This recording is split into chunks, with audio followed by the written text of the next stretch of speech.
보인다 2부의 문을 활짝 열었습니다. 먼저 오늘의 채용 정보 소식부터 만나보시죠.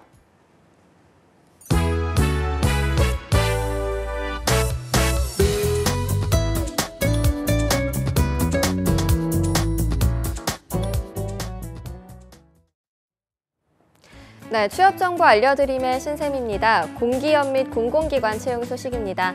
우선 한국문화예술위원회에서는 시설관리와 전선 업무 분야에서 일반직 직원을 채용하고 있습니다. 성별과 연령, 학력, 경력 제한이 없고요.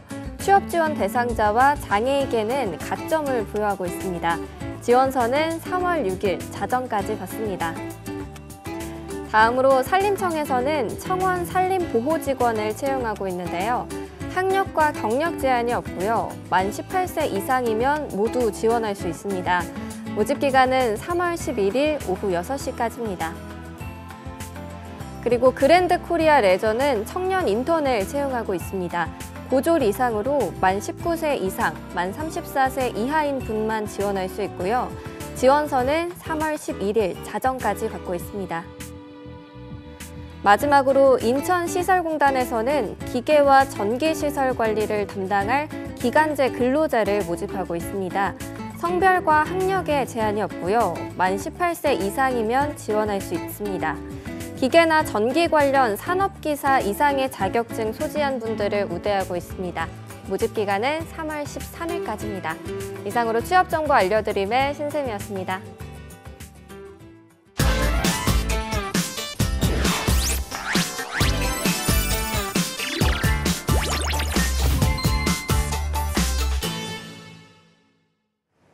네, 특성화고 진로 수업 2부에서는요. 윤스피치의 윤소윤 대표님과 함께합니다. 어서 오세요. 안녕하세요. 네, 윤쌤 저희가 지난 시간이었죠. 특성화고 학생들 맞춤으로 공무원 시험 면접 준비에 대해서 알아봤는데요. 네. 오늘 관련해서 또 좋은 소식 들어와 있더라고요. 네, 맞습니다. 그 전에 특성화고 학생들에게 좀 반가운 소식이 있습니다. 네. 정부가 국가직 공무원 지역인재 구급 고졸 채용을 2018년 7.1%에서 2022년 20%로 확대하고 지방직 공무원 기술계고 경력 경쟁 임용 역시 2018년 20%에서 22년 30%로 인원을 단계적으로 확대할 예정이라고 발표를 했습니다. 네.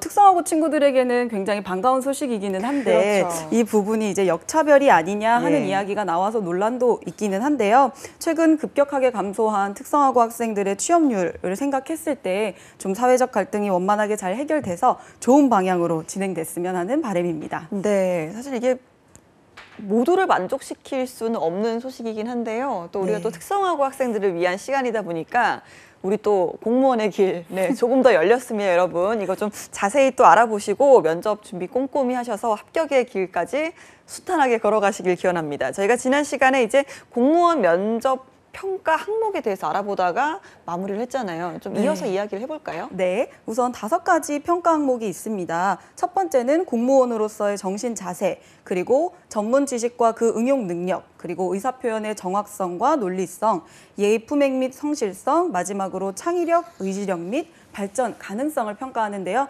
저번 시간에 공무원으로서의 정신 자세까지 말씀을 드렸었습니다. 알겠습니다. 이제 두 번째 평가 항목인데요. 전문 지식과 응용 능력, 이거 어떻게 준비를 해야 될까요? 네, 전문 지식과 응용 능력이다 보니까 이 부분은 직렬 관련한 전문 지식을 묻는 질문들로 평가를 하겠다라는 이야기인데 사실 이 부분은 지원자분들께서 공부를 해두시는 수밖에 없습니다. 맞아요. 전공 관련 질문이다 보니까 전공 지식을 좀 공부를 좀 꼼꼼히 해두시는 것이 좋겠고요. 응용 능력을 평가한다라고 되어 있는 것은 직렬 관련해서 단순 전공 지식만 물어보는 것이 아니라 시사 이슈와 관련해서 좀 질문이 하는 경우가 있습니다. 네. 지난해 서울시 기출문제를 좀 살펴보면요. 건축직 지원자에게 포항 지진이 사회적 이슈였는데 필로티 건축물은 지진에 약하다. 이에 대한 대책 방안에 대해서 말해달라라는 질문이 좀 나왔었습니다. 예. 이 부분은 전공 지식이 바탕이 되어야 하고 또 시사에 대해서 관심이 있었을 때 준비된 지원자만 아마 답변할 수 있지 않았는가 하는 질문인데요.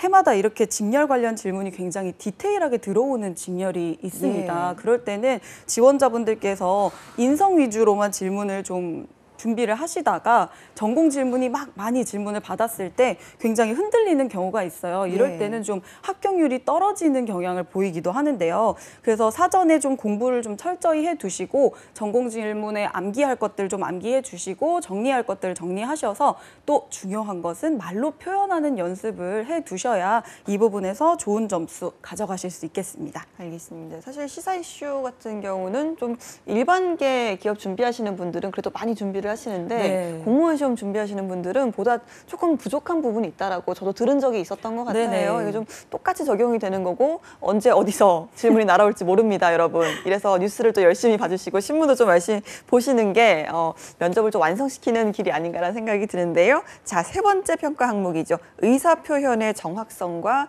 논리성. 이거 좀 어려운 것 같아요. 네, 맞습니다.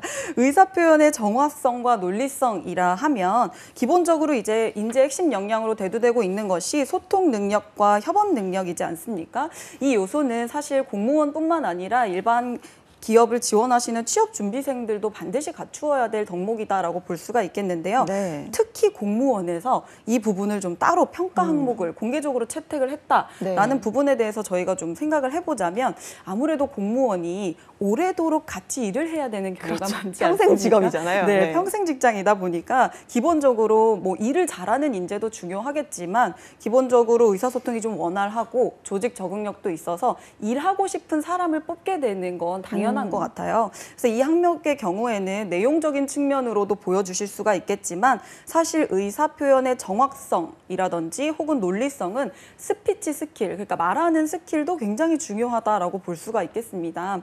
면접 답변을 준비하실 때 논리적으로 뭐 논리 정연하게 준비를 하시는 것도 물론 중요하겠지만 면접에 들어가셔서 좀 두서없고 버벅거리고 이렇게 면접을 보시다 보면 이 부분에서 의사표현이 좀 떨어진다, 정확성이 떨어지고 논리가 없다라고 평가될 수가 있기 때문에 반드시 여러 번 답변을 말로 연습해 보시고 녹음해 보시거나 촬영해 보시는 것도 좋은 방법이 될 수 있겠습니다. 알겠습니다. 자, 네 번째 평가 항목이 예의 품성 및 성실성인데요. 이거는 사실 첫 번째 항목이랑도 어느 정도 일맥상통하는 부분이 있는 것 같습니다. 역시나 좀 공직이다 보니까 네. 조금 더 까다로운 기준을 적용을 하는 거겠죠? 맞습니다. 먼저 첫 번째 알아봤던 공무원으로서의 정신 자세 그리고 예의 품행 및 성실성까지 따로 평가하겠다라고 하는 것은 공무원 6대 의무를 저희가 살펴봤잖아요. 저번 시간에 네. 6대 의무를 살펴보면 품위 유지의 의무가 있습니다. 일반 기업의 사원 같은 경우에는 품행과 성실이 기업의 신입사원의 품행과 성실이 그 기업을 대표하는 이미지가 되는 것처럼 공무원의 경우에는 국가를 대표하는 인물이 된다라고 생각해 주시면 될 것 같아요. 우리나라를 대표하는 인물이다 보니 예의 품행과 성실성이 당연히 갖추어 주어야 할 텐데요. 이런 부분들을 좀 평가하기 위해서 인성이라든지 성실성을 평가하는 질문들로 파악을 하기도 하는데요. 앞서 말씀드렸다시피 면접 시 지원자의 기본 자세와 태도에서도 이 부분이 충분히 평가가 될 수가 있습니다. 실제로 저희 그 사람의 말투라든지 네. 자주 사용하는 단어라든지 뭐 이런 태도만 보고도 아, 저 사람은 어떤 사람이겠구나 어느 정도는 파악이 가능하잖아요. 면접에서도 똑같다라고 생각을 해주시고 우리 공무원 면접을 준비하시는 지원자분들이라면 좀 지나치게 창의적이고 너무 여유롭고 재치 있는 모습보다는 면접에 들어가셔서 좀 듬직하고 친절한 모범생의 이미지를 보여주시는 것이 좋겠습니다. 알겠습니다. 자, 마지막 항목이네요. 창의력과 의지력 및 발전 가능성인데요. 아까 창의적인 모습보다는 조금 더 친절한 모습을 말씀하셨는데 그럼 이건 조금 상반되는 거 아닐까요? 네, 맞습니다. 그 부분이 바로 포인트가 될 수가 있겠는데요. 네. 저희 창의력, 의지력을 본다라고 하니 많은 지원자분들께서 그래? 독창적인 방법으로 문제를 해결해 네. 보겠어 라고 어. 하면서 굉장히 창의적인 발상을 해낼 때가 있는데 공무원에서 창의력은 그런 독창적인 창의력이라고 보기엔 좀 어렵습니다. 왜냐하면 뭐 독창적인 나만의 방법으로 문제를 해결했다라고 했을 때는 많은 문제가 생길 수 있는 부분이 공무원이기 때문에 네. 왜냐하면 공무원 같은 경우에는 문제 상황 시 해결해야 될 업무 프로세스가 정확하게 적혀 있고 그리고 또 관련 법령이 있기 때문에 이 프로세스에 맞춰서 해주시는 것이 창의력이다라고 생각하시면 좋겠습니다. 네. 그래서 이 부분은 실수를 많이 하시는 부분이 부분이기 때문에 네. 제가 한번 짚고 넘어가는 것이 좋겠고요. 그리고 발전 가능성 중요한 부분인데요. 제가 지원자분들께 꼭 말씀드리는 것이 면접에서 100% 완벽한 사람을 뽑는 것은 아니다라고 말씀을 드립니다. 예. 그런데 굉장히 부담을 가지시고 모르는 질문 당연히 나올 수 있거든요. 그런 모르는 질문이 나왔을 때 굉장히 내가 모르는 게 나왔어 라고 하면서 뒷부분을 다 포기해버리는 경우가 있어요. 예. 잘 모르겠습니다 라고 포기해버리는 경우가 있는데 이때는 잘 모르겠습니다 라고 말씀하시고 난 다음에 솔직하게 말씀하신 후에 여기서 그만두는 것이 아니라 이것은 이러이러한 방법으로 좀 해결을 해볼 수가 있을 것 같다. 지금은 잘 모르지만 이런 방법으로 내가 찾아낼 수 있을 것 같다 라고 대안을 제시해 주시고 적극적인 의지를 피력해 주시는 것이 네. 이 사람이 우리 같이 일을 하게 되었을 때 굉장히 발전 의지가 있고 성장형 사고를 가지고 있구나, 의지력이 있구나라고 평가될 수 있는 부분이니까요. 모르는 부분이 생기시더라도 괜찮으니까 당황하지 말고 답변을, 대안을 제시해주는 방향으로 풀어가시면 이 부분 적극적으로 피력하실 수 있겠습니다. 네, 저도 예전에 면접 때 제가 모르는 질문이 나온 적이 있었는데 사실 제가 아는 부분이 여기까지고 그 다음부터는 잘 모르겠습니다. 이렇게 좀 대답을 드린 적이 있어요. 그래서 아는 데까지만 이야기를 하고 사실 막 모르는데 아는 척을 하는 것보다 네네. 솔직한 게 훨씬 더 높은 점수를 받는 것 같아요, 면접에서. 저도 그 당시에 그 면접을 통과했던 기억이 나거든요. 자, 여기까지 저희가 좀 면접 평가 항목에 대해서 짚어봤습니다. 이번에는 좀 어떤 내용을 한번 알아볼까요? 네, 이번에는 공무원 면접 평가 항목에 대해서 알아봤으니 이제는 구체적으로 어떻게 준비를 해야 되는지에 대해서 제가 좀 준비를 해왔는데요. 공무원 면접을 이제 새 학기가 들어가다 보니까 아무래도 준비를 많이 시작하실 것 같아요. 네. 이때 너무 그냥 준비를 어떻게 해야 되지라고 막막하게 생각하실 수 있을 것 같아서 제가 2가지 정도로 정리를 좀 해봤습니다. 먼저 가장 중요한 것은 아무래도 자기소개겠죠. 네. 자기소개를 준비할 때는 지원 동기와 핵심 역량이 포함된 자기소개로 준비를 해주시는 것이 좋겠습니다. 그리고 공무원 면접에서 2번째로 좀 중요한 것은요. 나만의 갈등 관리 방법을 가지고 있으면 뒷부분들의 질문들에 대해서 좀 수월하게 답변을 해내실 수가 있겠습니다. 네, 저희가 진짜 이 면접 이야기를 할 때마다 빠지지 않고 등장하는 게 자기소개입니다. 그만큼 중요하기도 하고 또 많은 분들이 여기에 대해 좀 어려움을 토로하시거든요. 네. 그래서 저는 궁금한 게 일단 우리가 생각하는 일반 기업에서의 면접에서의 자기소개와 공무원 면접에서의 자기소개가 다른 건지 이걸 좀 잘 모르겠네요. 우선 공무원과 일반 기업의 경우에는 추구하는 바가 다르기 때문에 공무원 면접에서는 당연히 개인의 만족감이라든지 성장, 개인의 성장을 부각하기보다는 공공의 이익을 위해서 일하고 싶다는 쪽으로 자기소개를 해주시는 것이 좋겠습니다. 네. 개인의 성장도 물론 중요하겠지만 공무원이다 보니까 공익이 가장 중요하다라는 것에 포인트를 두시고 준비를 하시는 것이 좀 차이점이라고 볼 수가 있겠고요. 네. 1분 자기소개라고 정형화된 저희가 틀이 있잖아요. 1분 자기소개를 공무원에서는 시킬 때도 있고 시키지 않을 때도 있습니다. 그렇기 때문에 준비는 그래도 해야 하잖아요. 그래서 1분 자기소개를 준비하실 때 좀 동기가 포함된 자기소개를 준비하시는 것이 좋겠고요. 최근에 자기소개를 직접적으로 시키지 않더라도 지원 분야에 관련해서 자기소개를 하라라든지 자기소개를 묻지 않고 바로 공무원이 되고 싶은 이유는 무엇입니까? 라고 묻는다든지 지원하게 된 동기가 무엇입니까? 라고 물어보는 경우가 있습니다. 네. 이때 이것을 다 따로따로 준비하면 시간도 굉장히 오래 걸리고 조금 비효율적이다라고 보실 그렇죠. 수가 있겠습니다. 그래서 자기소개 자체에 지원 동기와 본인의 핵심 역량이 포함된 자기소개를 준비해 주시면 좋을 것 같습니다. 알겠습니다. 그럼 좀 실제로 이제 공무원 면접 시험에서 자기소개를 어떻게 하면 좋을지 예시를 또 들고 오셨다고 들었거든요. 네, 예시를 통해서 좀 알아보도록 하겠습니다. 먼저 2가지 예시를 준비했는데요. 지원 동기를 포함한 자기소개와 역량을 부각한 자기소개 2가지를 준비를 했는데 네. 우선 동기를 포함한 자기소개를 좀 보도록 하겠습니다. 안녕하십니까. 저는 저희 가정의 작은 가장입니다. 가정의 안정과 행복을 위해 가사에 조금이라도 도움이 되고자 특성화 고등학교에 진학하게 되었습니다. 고등학교에 들어와서도 어려움은 계속되었습니다. 이러한 상황 속에서 모든 것을 포기하고 싶을 때도 있었지만 그때마다 마음을 다잡고 올바른 방향으로 성장할 수 있었던 것은 학교 선생님들의 관심과 국가의 지원 덕분이었습니다. 이를 계기로 저는 저와 같은 어려움에 처해 있는 국민을 돕는 공무원이 되고자 결심했습니다. 누구보다 진심 어린 마음으로 국민에게 다가갈 것을 자부합니다. 국민을 위해 일하는 가슴 따뜻한 신입 공무원이 되겠습니다. 감사합니다. 라고 동기를 작성해준 경우가 있었어요. 네. 이 자기소개 자체가 사실 자기소개라고 하니 뭐 장점을 부각한다거나 아니면 다른 부분들을 정말 본인에 대한 소개를 부각해 주시는 경우가 있는데요. 사실은 이렇게 스토리 위주로 풀어낼 수 있는 동기가 포함이 됐다라고 한다면 자기소개를 시키지 않았더라도 마지막 할 말에서도 이걸 사용할 수가 있고요. 네. 그리고 동기 부분을 질문했을 때도 이 부분 충분히 이야기할 수가 있겠고 좀 전략적으로 준비한 케이스다라고 볼 수가 있겠습니다. 예, 굉장히 유용한 답변인 것 같아요. 한 3번 정도 돌릴 수 있는 그 그렇죠. 정도의 네. 자기소개 같은데 일단 또 내용도 좀 찡하기도 하고 네. 예, 감동도 좀 있어서 효율적인 자기소개 아닌가라는 생각이 듭니다. 두 번째가 이제 핵심 역량을 부각한 소개였죠? 네. 첫 번째가 스토리 위주로 동기를 풀어줬다면 두 번째는 핵심 역량을 부각한 자기소개 저희가 또 사례를 통해서 한번 알아보도록 하겠습니다. 안녕하세요. 국민공무원을 꿈꾸는 지원자 땡땡땡입니다. 공무원에게 가장 필요한 자세는 기본에 충실하는 것이라고 생각합니다. 모두가 행복한 사회를 만들기 위해서는 기본 원칙을 서로 잘 지키고 배려하며 생활해야 한다고 생각하고 행동해 왔습니다. 이런 저를 눈여겨보신 담임선생님께서 제게 교실 지킴이라는 역할을 부여해 주셨습니다. 이 활동을 통해 함께 교실의 질서를 만들고 누구 하나 불만 없는 교실을 만들어가며 다수의 이익을 위해 일하는 사람이 되고자 결심했습니다. 이제는 올바른 공직관과 덕목을 갖춘 공무원이 되어 기본에 충실한 신뢰받는 국민의 신입 공무원이 되겠습니다. 감사합니다. 라고 또 작성을 해주셨죠.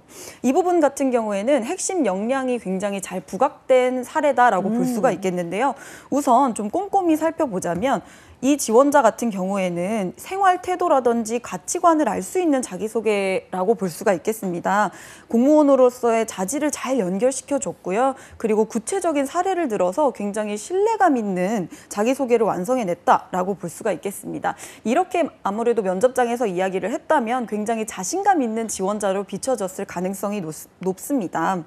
핵심 역량이라고 제가 지원자분들께 말씀드리면 굉장히 과장하거나 거창한 것을 드러내려고 하는 경향이 있는데요. 예. 그렇지 않고 제가 수많은 사례 중에서 이 사례를 선택했던 이유는 좀 진정성 있고 실제로 그랬을 것 같은 네. 사례이기 때문에 제가 선택을 했었거든요. 여러분들께서도 너무 과장하고 꾸며내며 부담을 가지시는 것보다는 좀 사실에 근거해서 진정성 있게 내가 어필할 수 있는 부분들을 어필해 내시면 핵심 역량을 부각한 자기소개와 지원 동기를 부각한 자기소개 준비하시면 좀 꼼꼼하게 빈틈없이 준비하실 수 있을 거라고 생각합니다. 알겠습니다. 공무원 면접 준비 첫 번째 자기소개에 대해서 좀 알아봤는데요. 두 번째가 아까 나만의 갈등 관리 방법이라고 하셨잖아요. 이건 사실 일반 기업 준비하는 분들도 많이 좀 준비하는 부분이라서 좀 다 같이 좀 유용하게 볼 수 있는 정보인 것 같아요. 네, 맞습니다. 갈등 관리 문제가 굉장히 빈번하게 출제가 되고 있는데요. 공무원에서는 사실 아까도 말씀드렸다시피 평생 직장이라고 불리고 그럼요. 있는 만큼 채용에 그럼요. 대해서도 굉장히 신중하게 평가를 하는 편입니다. 그래서 일반 기업의 면접보다 면접 시간도 좀 긴 편이고요. 꼼꼼하게 질문을 좀 해서 채용을 하는 편인데요. 그러다 보니 조직 생활을 원활하게 해낼 수 있는 인재가 사실 가장 중요할 것 같아요. 네. 뭐 조직 적응력도 있고 의사소통 능력도 있고 협업 능력도 있는 인재를 보기 위해서는 사실 갈등이 생겼을 때 어떻게 대처하는지를 보면 그 사람에 대한 인성 부분이라든지 협업 능력을 가치관 등을 볼 수가 있기 때문에 갈등 관리 질문이 많이 나오기 때문에 이 부분을 따로 포인트를 주시고 준비를 해 주셔야겠습니다. 알겠습니다. 그런데 이 갈등이라는 것도 뭐 곧 도처에 도사리고 있는 게 갈등이지 않습니까? 이런 부분을 좀 어떻게 준비를 해야 되고 어떤 질문들이 일단 주로 나오는지 한번 짚어볼까요? 네, 질문으로 살펴보면서 저희가 꼼꼼히 답변 알아보도록 하겠습니다. 우선 가장 빈번하게 기출되고 있는 질문들 경우에는 예민한 상사를 만났을 때는 어떻게 하겠느냐, 아니면 악덕 상사를 만났을 때는 어떻게 하겠느냐, 뭐 일을 하다가 동기와 다퉜을 때는 어떻게 하겠느냐라고 이런 질문들을 조금 말만 바꿔가면서 질문을 하고 있는데요. 네. 사실 이 부분의 공통점은 결국 갈등 관리거든요. 예. 그래서 뭐 본인은 어떤 상사가 되고 싶냐, 아니면 예민한 상사가 좋냐, 우유부단한 상사가 좋냐 네. 이런 시험에 들 수 있는 문제들이 많이 나올 때 지원자분들께서 어려워하시거든요. 그래서 이 질문들마다 다 답변을 본인이 준비하면 또 시간도 너무 많이 걸리기 때문에 기억도 안 나요. 사실. 기억, 네, 맞습니다. 잘 기억도 나지 않고 그래서 나만의 갈등 관리 방법을 딱 하나 정도 선정을 해 두시는 것이 예. 면접 답변을 할 수 있는 방법이다라고 보실 수가 있겠습니다. 제가 지원자분들께 이런 질문을 드리면 가장 많이 해주시는 답변이 저는 대화를 통해서 해결한다. 저는 소통하는 편입니다라고 이야기를 하는데 그냥 이렇게만 답변했을 때는 굉장히 식상한 답변이 될 가능성이 있거든요. 예. 그래서 이 부분을 제가 좀 기억에 남는 지원자의 사례를 하나 가지고 나와봤는데요. 갈등을 어떻게 해결하세요? 라고 물어봤더니 저는 커피 한 잔으로 갈등을 해결합니다. 라고 이야기를 해주더라고요. 예. 그래서 커피 한 잔으로 갈등을 해결한다라는 것 자체가 비유적으로 표현을 해줬지만 커피 한 잔 하시겠습니까? 라고 먼저 다가가서 이야기를 한 다음에 커피를 마시면서 갈등을 해결하는 편이다 라고 해줬더니 소통보다는 커피 한 잔이라는 비유적 표현이 조금 더 기억에 남는 사례가 될 수 있다라고 볼 수가 있겠습니다. 알겠습니다. 이렇게 좀 너무 다 모든 질문에 예상 답변을 만들어두기보다는 이렇게 돌려 쓸 수 있는 네. 이런 기가 막힌 키워드 하나 만들어두는 게 가장 좀 유용할 것 같네요. 네, 맞습니다. 이 커피 한 잔이라고 했던 친구도 있었지만 굉장히 지난해 면접 질문이 재밌는 질문이 하나 나왔어요. 네. 그래서 어떤 거였냐면 친구가 부모님이 위독하다고 해서 20만 원을 빌려갔다. 네. 그런데 알고 보니 이 20만 원으로 패딩을 구매한 사실을 알았을 때 본인이 어떻게 하겠느냐라고 네. 질문을 했었는데 이 부분도 사실 갈등 관리 문제거든요. 그럼요. 그런데 이제 면접 지원관 분들마다 이제 뭐 패딩을 구매했다, 명품 가방을 구매했다 비유가 달라지긴 했었는데 네. 이 부분 같은 경우에는 뭐 갈등이 예상되는 상황에서 위기 대처 능력을 보고자 하는 질문이겠죠. 우리 조서연 아나운서께서는 어떻게 답변을 하실까요? 이런 질문을 면접에서 따로 받아본 것 같지는 않은데요. 일단 제 상황이라고 생각을 했을 때 저 같은 경우는 이 친구의 거짓말이라기보다는 이제 이 친구가 정말 20만 원이 필요한 상황이었으니까 거기에 대해서는 제가 한번 모르는 척 넘어가주고 대신 다음번에 이런 상황이 또 생기지 않게 한번 그 친구와 이야기를 한다든지 대비를 한다든지 뭐 다음번에 또 이 친구가 돈을 빌려달라고 했을 때 거기에 대한 상황을 먼저 좀 고민을 하는 게 중요하다고 생각해요. 역시 아나운서다. 네. 생각이 맞나요? 드는 네. 답변인데요. 네. 사실 저도 비슷하게 생각을 했었거든요. 이 질문을 딱 받고 굉장히 깊이 빠지게 되더라고요. 내 그러니까요. 상황에 네. 감정이입이 되면서 저 같은 경우에서도 사실 돈에 20만 원을 빌려줬다면 그냥 친한 친구였을 가능성이 높잖아요. 그래서 돈의 사용 목적이 중요하지 않고 부모님이 위독했어도 빌려줄 것이고 패딩이 사는데 돈이 부족하다 했을 때도 빌려줬을 것 같다. 굳이 친구에게 추궁을 하기보다는 나중에 시간을 내서 그 부분에 대해서 이야기해보겠다라고 답변을 우리 아나운서분처럼 제가 했을 것 같은데요. 이렇게 답변을 했을 때 사실 꼬리물기 질문이 들어올 수가 있어요. 예를 들면 그럼 공무원이 돼서 친한 상사의 부정행위를 봤을 때 모른 척 넘어가겠느냐? 라고 질문이 들어올 수가 있거든요. 예. 그러면 앞부분에서 내가 굉장히 질문에 답변을 잘했다라고 생각을 하고 있다가 네. 갑자기 이제 질문 폭격을 그렇죠. 네, 맞는 당황할 수 네, 있는 굉장히 네. 당황할 수가 있으니까 이런 부분들에 대해서 내가 답변을 생각해냈으면 후속 질문까지 좀 잘 캐치를 해주시는 것이 좋겠습니다. 사실 네. 저희처럼 이렇게 상황 제시형 질문에 대해서 깊게 감정이입을 하시는 경우가 있어요. 그런 부분들을 좀 피해 주시고 너무 예. 감정이입하지 말고 좀 중도를 유지를 해서 좀 네. 차분하게 답변을 해주시는 것이 좋겠다라고 볼 네. 수가 있겠습니다. 그러니까요. 그런데 이게 또 이 사적인 관계에서의 이 상황과 네. 또 상사와 또 나의 어떤 관계 상황은 분명히 차이가 있기 때문에 저는 이 부분을 좀 짚고 차이점을 말을 할 것 같은데 이럴 땐 좀 어떻게 답을 하는 게 정답인지 궁금하네요. 베스트 답변이었어요, 방금. 네. 그래서 네. 공과 사를 정확하게 구별을 하겠다. 친구에게 20만 원을 빌려주는 것은 나만 사실 조금 눈 감아주면 친구와의 갈등이 그냥 원활하게 해소될 수 있는 부분이지만 네. 공무원에서 상사가 부정행위를 저질렀을 때는 이게 절대 안 되는 거기 때문에 예. 공과 사를 구별해서 제가 관련 법령에 의거해서 대처하겠다라고 해주시면 원활하게 무탈하게 넘어가실 수 있을 것 같아요. 알겠습니다. 오늘 또 윤소연 대표님과 이렇게 좀 상황 제시형까지 면접 질문에 대해서 알아봤는데요. 또 저희가 여기까지 이야기를 하고 다음 시간에 이야기를 좀 들어봐야겠네요. 자, 윤스피치의 윤소연 대표님이셨습니다. 고맙습니다. 감사합니다. 네, 취업이 보인다 오늘 준비한 내용은 여기까지입니다. 저희는 다음 이 시간에 다시 돌아오도록 하겠습니다. 여러분 고맙습니다.